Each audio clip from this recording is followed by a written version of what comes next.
On taas aeg rääkida aeglases eesti keeles ja täna räägime ühest vanast eesti traditsioonist ja see on mardipäev.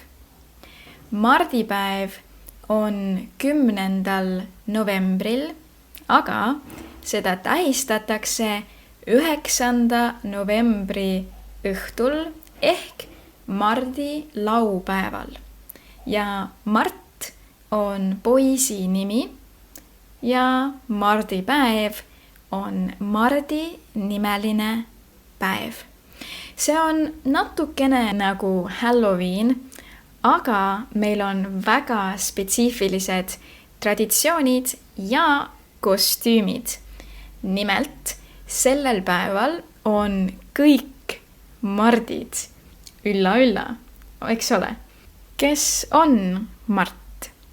Mart on mees, kellel on musta või tumedat värvi riided ja need on tavaliselt pahupidi.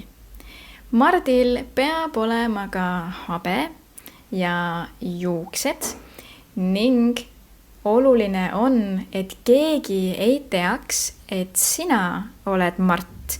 Nii et mõnikord on inimestel ka maskid, et olla ära tundmatu.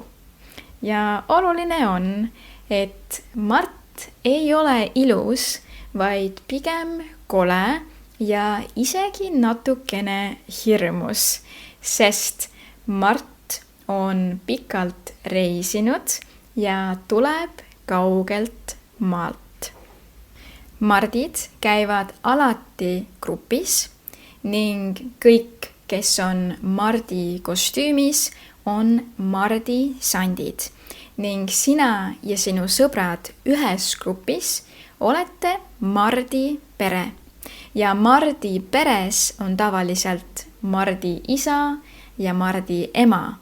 Kuid kui te tahate olla loomingulised, siis teil võivad olla ka mardi lapsed ja mardi vanaisa ja mardi koer ja nii edasi.